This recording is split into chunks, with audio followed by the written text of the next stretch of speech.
addicted to rats. Shorty addicted to me. Pop beneficial, ain't no string. Hey guys, and welcome back to another episode with my boy Luis. Luis, what's good? How are you doing? Hola, hola. ¿Cómo estamos? A little depressed, actually. By the time this video is being made, man, like we see. Let's just get straight to it. We'll go straight to. We're actually gonna skip around. I want to talk about Declan Rice. Let's talk about this Declan Rice situation. So, at the time of this video, City is currently preparing a bid for Declan Rice. How do you feel, and what do you think is going to be the outcome of this situation? Once I saw the news, man, it hurt, honestly. Just because we've been in talks for months, since January. We obviously know the player wants to move to Arsenal. At the end of the day, you have to know that this is how transfers work. We know that they're going to take time, and we're going to have to bid and bid and bid. But it just sucks because City just comes in out of nowhere.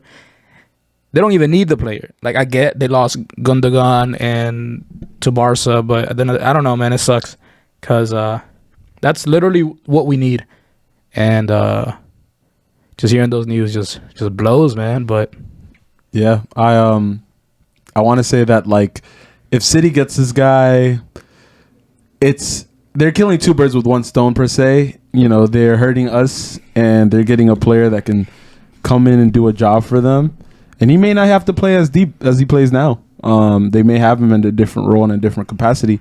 And, you know, we all know, like, when City calls, that's like an opportunity that you gotta think about, because you're gonna go in, you're automatically gonna be contending for trophies. And that's the crappy part. Like, I feel like we've had 2 weeks uncontested. Like, nobody else was putting offers down. Bayern was interested. They didn't put an offer down. And it's just one of those things where, I don't know, I feel a piece of me is like, yes, you know, he, what I want to say? Like, yes, the player was set on us, but when City comes, it's like, you know, it looks like the reports are now switching where it's like, oh, you know, Declan is now open to the possibility of going elsewhere. And it's just like, it's City. Like, every player is open for the possibility of joining City, and I think that's the frustrating part. But you know what? I'm just going to go, and I'm still going to hold on to this boat. I still think we pull it off. I think Arteta has a big say in this transfer, and obviously it all depends on the board and the owners if they want to go ahead and, you know, pay that much.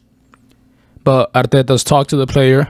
He's told him how much, you know, he'll fit into the project right away. He's going to be a starter.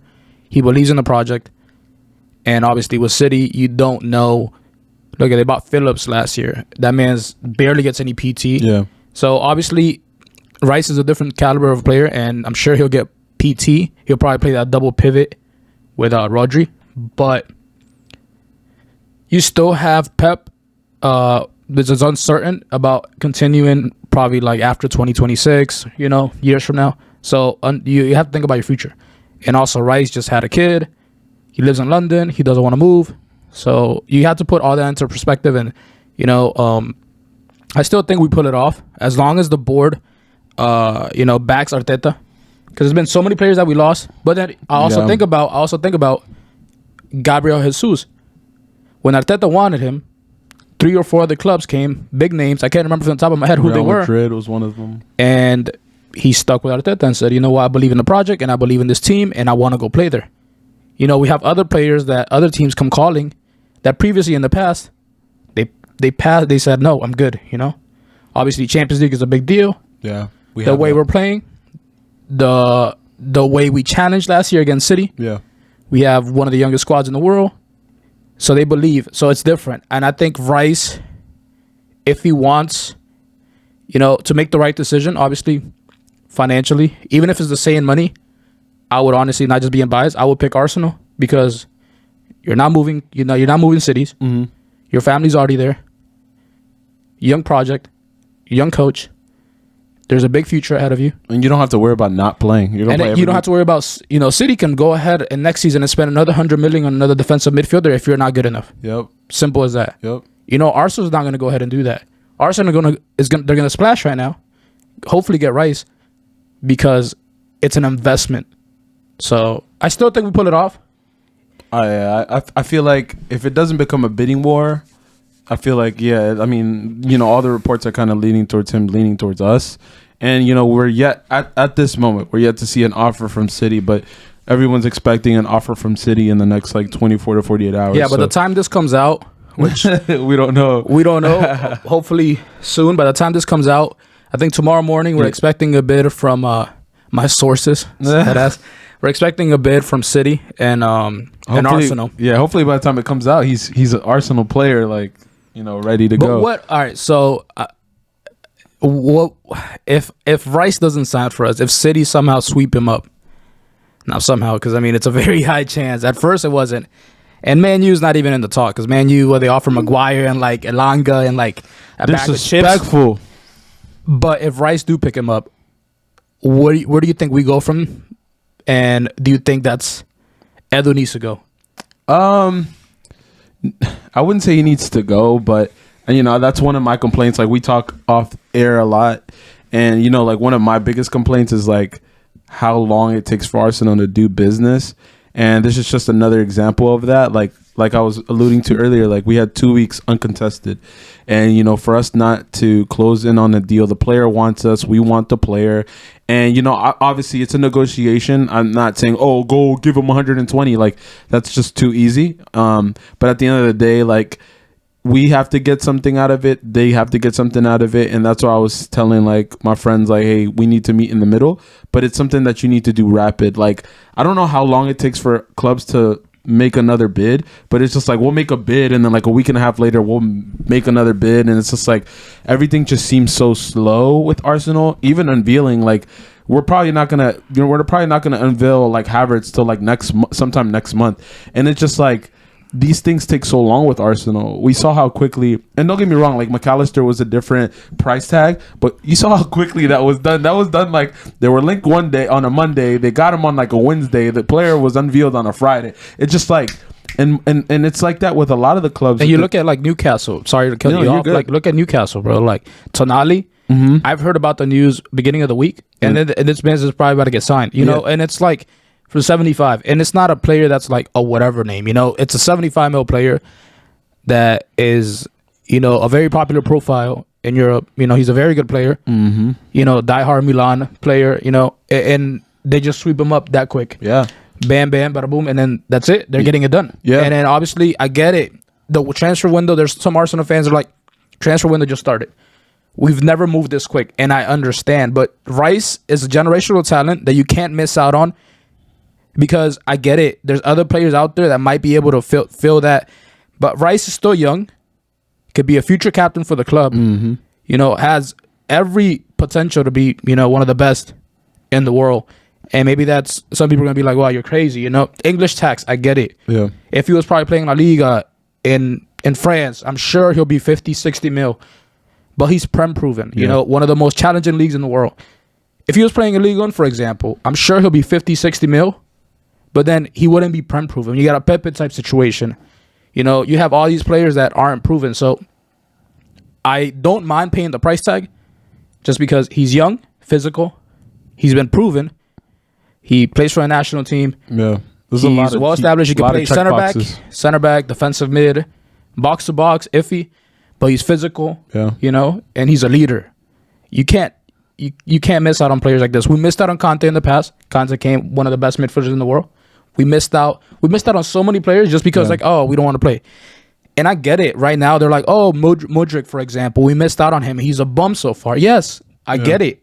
But then you never know. He might become amazing because he was amazing before. You can't just blame it because Chelsea was ass this year. Yeah, Chelsea will be back eventually. They have great talent. They spend a whole bunch of money. Yeah, they're going to come back. So we never know if this kid Mudryk's going to be amazing, So I don't want to miss out on Rice. And if it happens, I'll be very disappointed. Two things I took and two things that I want to talk about. Like, one, the Tonali thing, like you mentioned it. Tonali, I know Arsenal was interested in Tonali last year. And they were told, no, he doesn't want to leave. He doesn't want to leave. But money talks, and you see how quickly Newcastle was about to be relegated last year, and for them 12 months later to be in the position they are with Champions League, and they're putting the money down. Boom, the players linked to coming to the Prem, and it's just like with us, it's like, oh no, players not gonna come, players not gonna go. And two, you know, although we do have a player in, you know, we got to respect the Kaihavertz, which we'll talk about here shortly.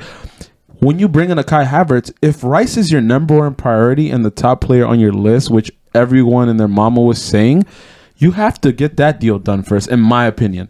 Now, I'm fine with Havertz coming in, but you spend 60 million on Havertz. Maybe you needed that money to try to close this Declan Rice deal, because the other thing that we're noticing now, it looks like City wanted to make a bid with only 2 installments. And we're trying to push this to like, what, 5 installments? And that is also going to play a part into the financial fair play. I think West Ham is crazy. I don't think even City give 2 installments. And if they do, I'll be upset that we lose on Rice, but that's crazy. I don't think anyone does 2 installments nowadays. But I say that to say, like, I just believe, like, if your priority is a certain player, wouldn't you think you lock or attempt to lock up your priority first? Like, I don't know. Am I crazy for thinking that? Because I feel like Havertz would have still been available next week or 2 weeks from now. Havertz would still be available. Yeah, of course. I get They're you. They're selling everybody. I get you, and I'm on that. I feel you. I'm right there with you, my man. It sucks because I feel like, yeah, you don't go out there and splash 100 mil on your first offer. I get that, but then you're teasing around a second offer, and then now you wait for City to come in. And then now you gotta wait. Yeah, and it's like you don't want to go back. You don't want to go back to back with City. I would understand if it was a team if it was Bayern or like Tottenham or Tottenham. Tottenham is not even in the conversation. But I'm saying like teams that don't have that caliber right now. Maybe a team like, you know, Man U or I don't know, an Italian team, Bayern Munich, because he's made it very vocal that he wants to stay in England, but it's City or in London, treble winner. Pep Guardiola, good wages, a great team. So there's really nothing that like you could be like, yeah, I don't want to go there. Yeah. Like, so you know, there's how does 100,000 sound extra?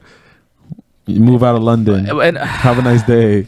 Like it's City. It's really like it's like there's just like a couple right now. I would say City, Real, Barca. Bayern, PSG, and Bayern. As in what? If they call right now, okay, those three. At least those three. If Real, Barca, and City call, those are phone calls that you have to answer, in my opinion. Right? I could be wrong. Yeah, I mean Barca can't call, but yeah, I mean we know they don't have the money, but you know the history behind it. Yeah, of course. Like if Barca calls, like most players are answering that phone and putting down everything that they have going on to try to get their way over there. And you know, like I said, at the end of the day, you know, I personally feel like I'm kind of with you. I personally feel like we have the lead in this, and I personally feel like he still signs to Arsenal. But for us to get like this, I'm getting PTSD, man. Like too many times.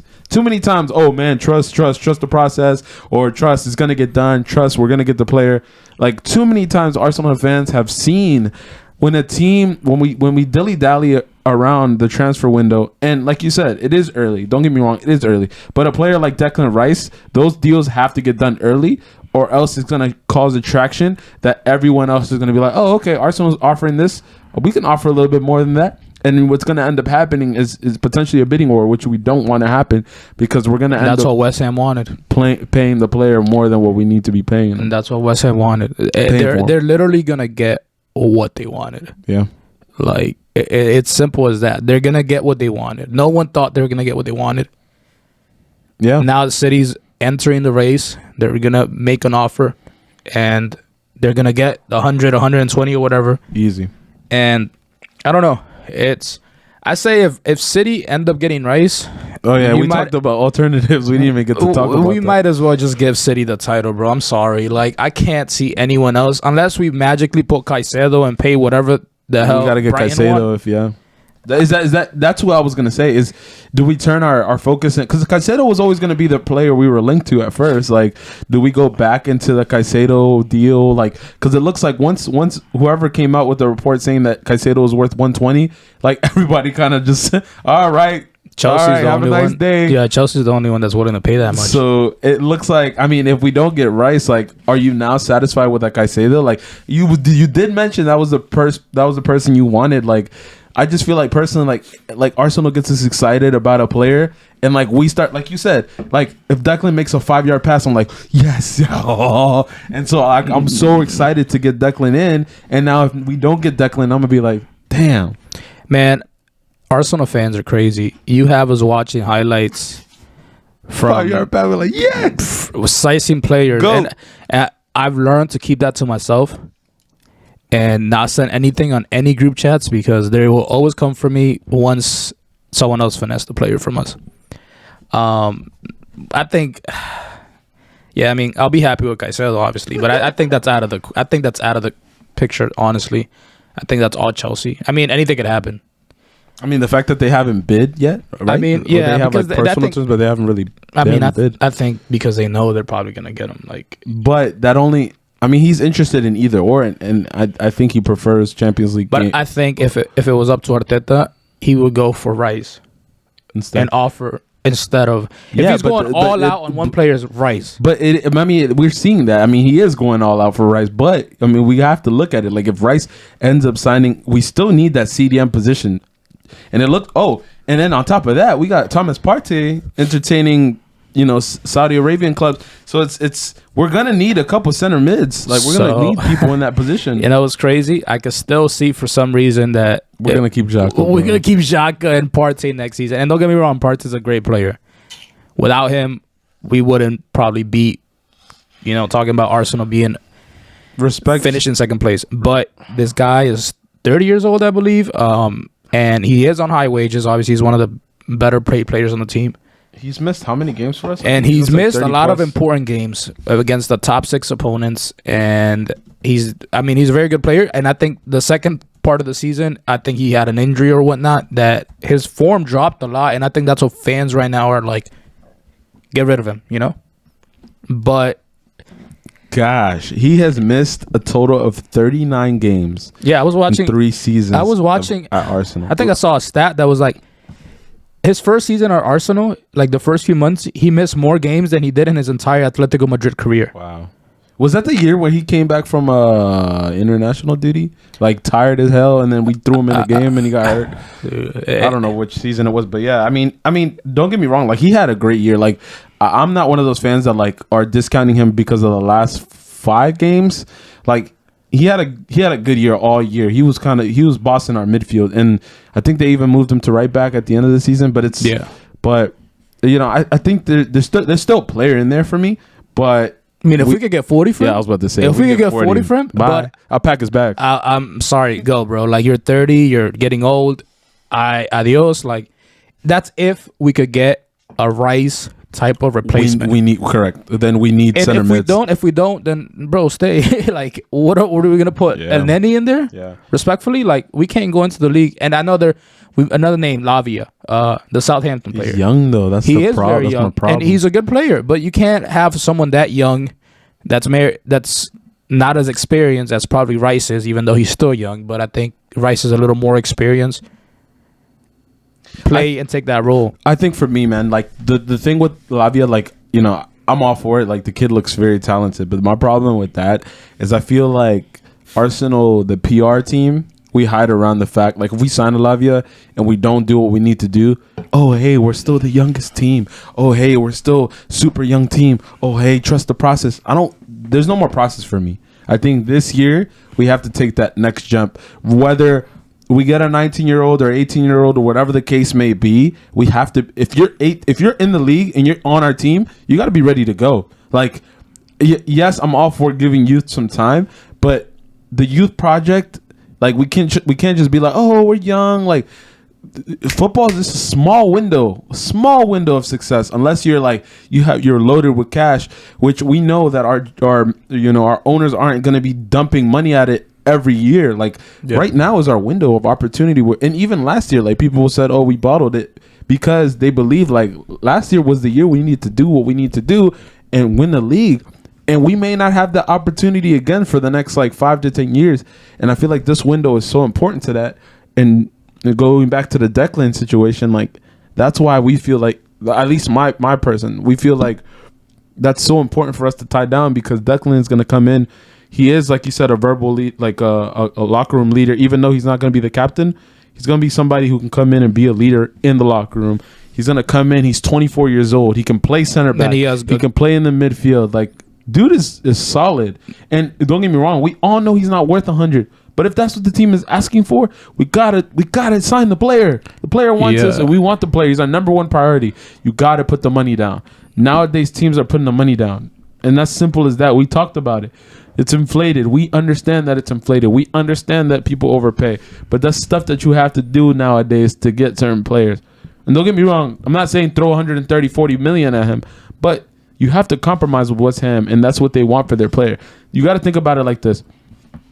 Our star boy to West Ham, Declan's their star boy. Our star boy Saga.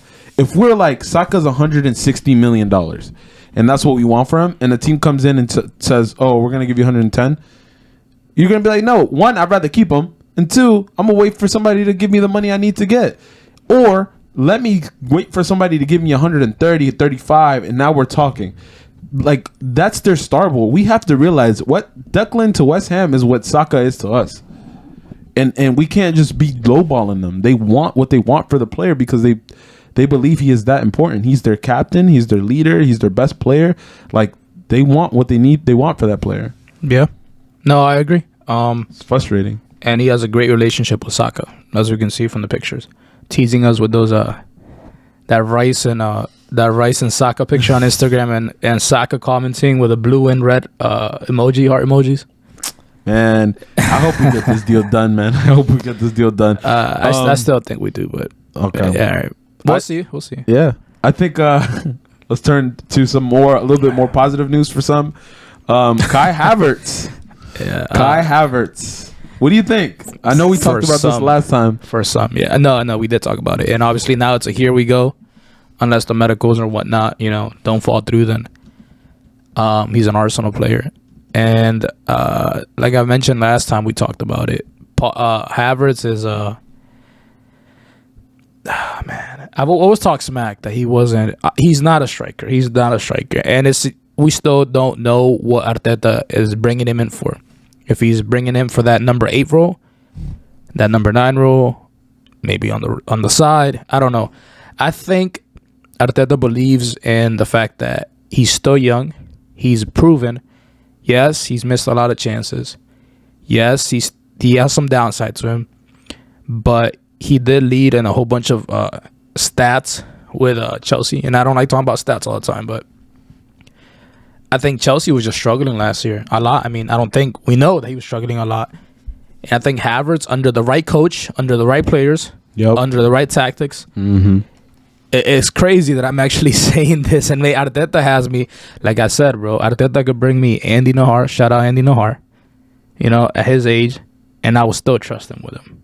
Not saying Andy Nahar is a bad player, but I'm saying Andy, shout you out, bro, for sure. But I'm saying you could bring in anyone. You could bring me an FXA player, bro, and I would trust Arteta because he wants him. You know why? Because he's proven that. He's proven that with Ramsdale, relegation type goalkeeper, like I mentioned last time. Ben White, why are you paying $50 million for a no name center back? Turned out to be a great player. Tomiyasu, despite the injuries, very good player for cheap. Who else did he bring in? Gabriel Jesus, very good player. Cheap. Chenchenko, very good player. So you could bring me anyone. Gabriel Magalhaes, I don't think that was under Arteta, but I trust Arteta.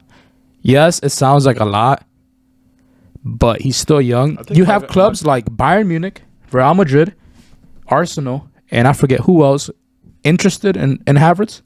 That has to tell you something. It's not those big names are not going to be interested if it wasn't for any reason. They see the potential. They see the talent. This guy was considered one of the best in the world in the Bundesliga before transferring to Chelsea. Chelsea paid up to almost 100 mil. Yeah. With add-ons for Havertz, and we're getting him almost half the price. Obviously, it's not for sure yet, but almost half the price. He's still very young and has a lot of upside. If it doesn't work out, it doesn't work out. But I believe in Arteta. I believe in our team, and I think he will turn out great. So I think it's crazy. I'm really looking positive, towards Havertz when I would talk smack about him before. Magalas was Arteta signing. I think you were good. I think I'm gonna have fun on FIFA. He's pretty decent on FIFA at least. No, but in all seriousness, like you said, bro, I think nowadays, like, I'm tired of bashing, Arteta signings before the case, and it looks like Havertz is something, or a player he sees that fits a need that we have. And me personally, like, I told friends that I wasn't for us getting Rice and Caicedo because I felt like that would be a little bit too, two CDMs in my opinion. And so, we are getting a profile that's a little more offensive. Where I struggle a little bit is the goal assist ratio for him. That's where I feel like it's worrying a little bit. But if he can, obviously everything was bad for Chelsea last year. They've had good years as well. And so even in those good years, he hasn't been one of those people that stood out as far as numbers. But not everything is numbers, That's something that, I'm starting to realize more and more. There's a story that numbers don't always tell. And so I feel like with this signing, he can be a player. And I'm excited to see what Arteta ends up doing with him. And I hope that we're the club that kick on his career, or like that bring back Bundesliga Havertz. Which that'll be super nice. Another player that I feel like we should talk about, looks like we're linked to Jurrien Timber. What do you feel about that one? So that was loud. He looks like a very good player. I've used him in FIFA. He's fast, versatile. He could be used on the back line anywhere, center back, and a defensive mid. So I think Arteta and these teams like City, Arsenal, they're looking for versatile players because he's young, he's fast, he's good on the ball, he's good with long balls. And I'm not gonna tell you, I watch every single game. I'm not gonna lie to you because I haven't. I watched some highlights and I've heard of him. Mm-hmm. But I think it'll be a very good signing. I mean, all the what do you call it? Having a brain fart here. The analysts, the professionals that, the scouts are saying that he has a very high potential. I know Man U was interested. And from what I've seen, I mean, that's exactly the type of player we need, especially if Arteta's trying to play in a 3-5-2 type of formation, with inverted, right backs or those double pivot roles that City have been doing this past season. And I mean, if we could get him for like a very good price, and I know Ajax highly rates him, very highly. Yeah. And they're upset. They're like, you're lowballing us, bro. You guys aren't serious. You guys are throwing 30, 35 mil at us. That's a negotiation start. And I don't want it to be another Lisandro Martinez signing because we all know Lisandro Martinez is a tank. He's a very good player. Imagine if Arsenal was able to sign Lisandro Martinez. We had Lisandro Martinez, Saliba, Gabriel Magalas, Saliba, and Ben White. Oh my God. That's probably the best defense in the league. And right next to City. And that's kind of where I like that you said that, because when I think of Jurrien Timber, like, it reminds me a little bit. Not reminds me of how he plays, but like, yeah, he's a short center back per se, right? Yeah. But he's 22. He's fast as heck. He can play a right back. He can play left back. He can play in the center back. And I think that's what it just seems. It's just so obvious. Like, me personally, I just see Arteta, building his team like that, because we're not going to have the funds to buy like 8 to 10 players at least this window. And I mean, in my opinion, I could be completely wrong, and I hope I'm wrong. I hope we get 8 to 10 players. I would love that. But if we don't sign 8 to 10 players, you have to look at a Havertz who's going to be able to play 9, 10 outside on the wing, and then you look at a Timber who can play 3 positions. It's exciting. He could even probably play CDM if we need him to play CDM. So it's one of those things where he's going to come in. He's going to be able to challenge for if Gabriel or Saliba starts to slip, if Zinchenko starts to slip like we saw in parts of last year. competition for places is super important. I feel like he's one of those signings that I feel like we should sign. But my thing, it's starting to irk me, it's just like everything that we do gets leaked. And is it our fan base being so big? Is it just anytime a journalist knows anything about Arsenal, like they just want to leak it because they know they're going to get all this traction and all this attention? It's one of those, Timber is one of those deals where I'm like, dang, we could have kept that in-house, because now it's going to wake up the Uniteds of the world. It's going to wake up these teams that are like, oh man, he's only worth 40. So like, I've actually think Timber's going to sign with us in the next few days. I could be wrong. Timber did go to a Man U and Man City FA Cup final. And that's when we poached them. They met up, yeah. Because apparently Man U was interested, but apparently Timber is really, really like interested in the Arteta project. He believes in it, and he's down. He's about it. So I think if we could offer what our Ajax want and the right price, obviously, then I definitely think we can get him. And I think it'll be a fantastic signing, like we both said, just because he's a versatile player, and that's what Arteta and these teams are looking for.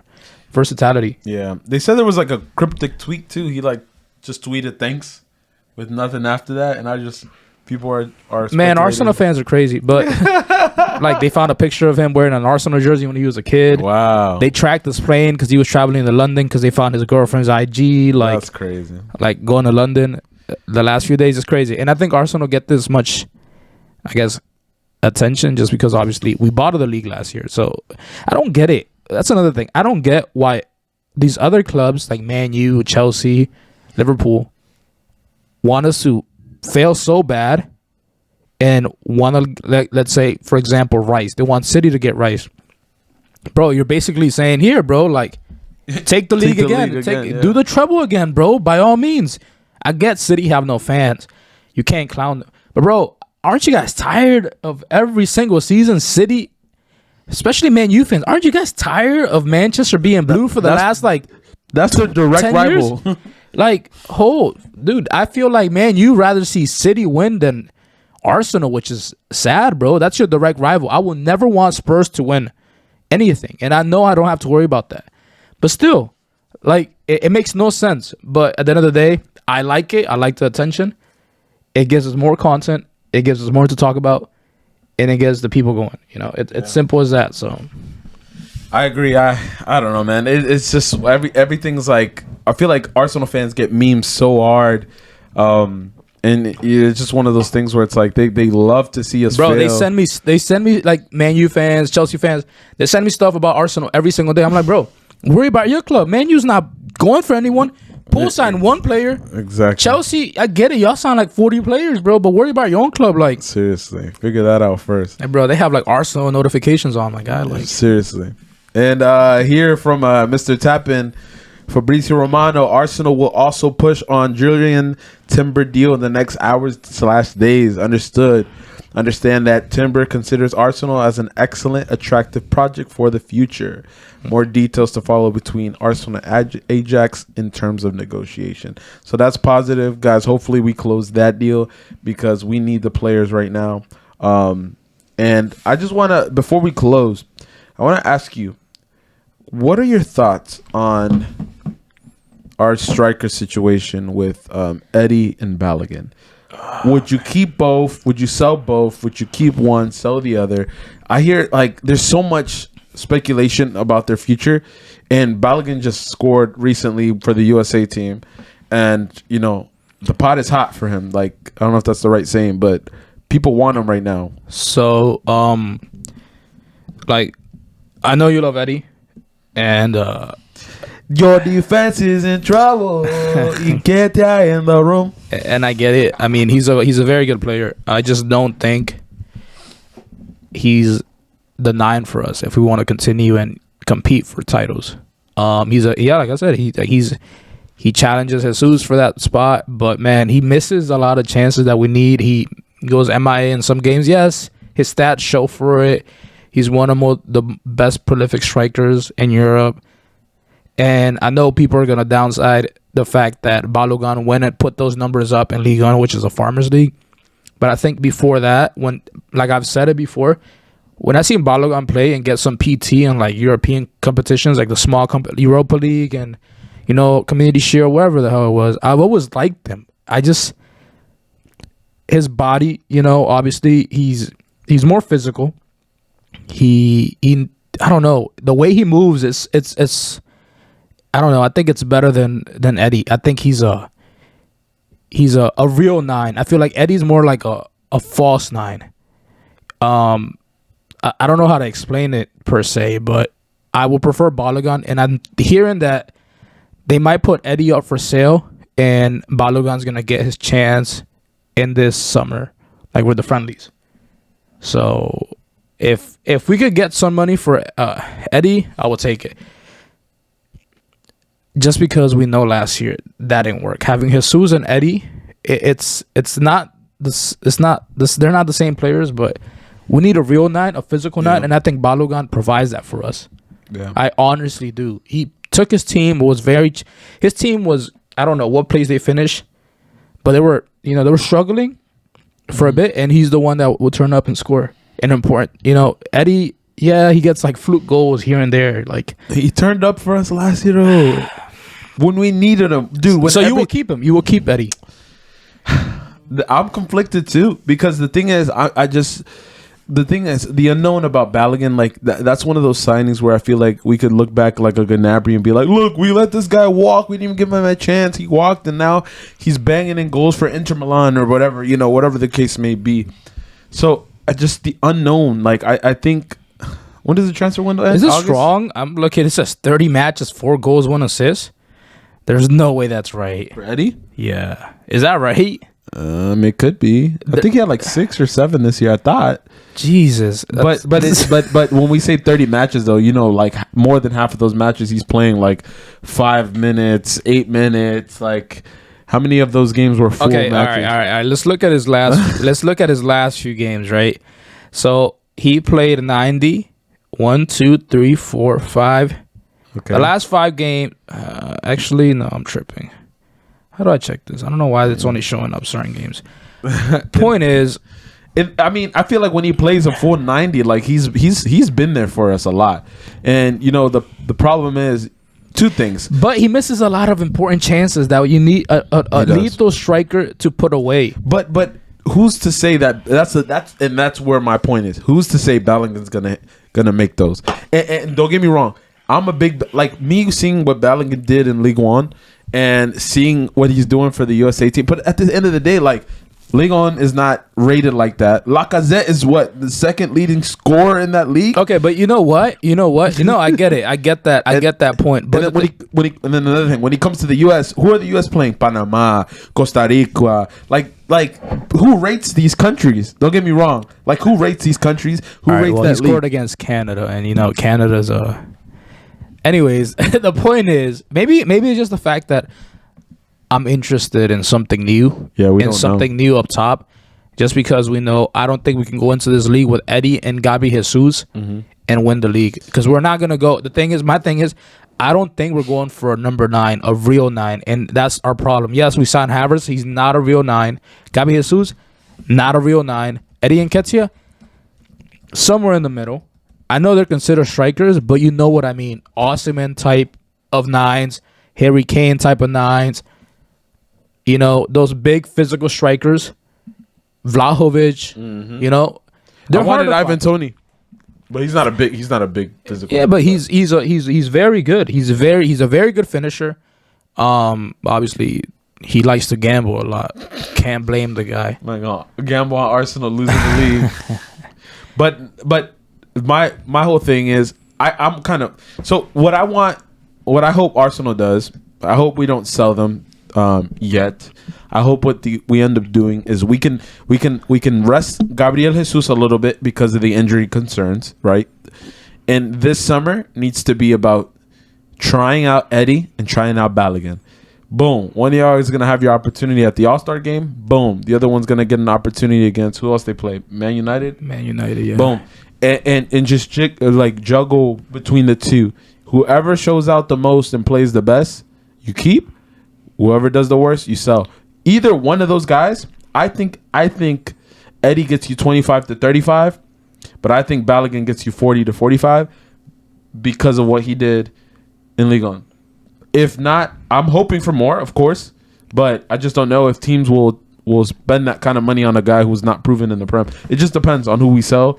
But these guys are both 22 and under. It's in the striker market right now. All the strikers that we're accustomed to, Luis Suarez, old as hell.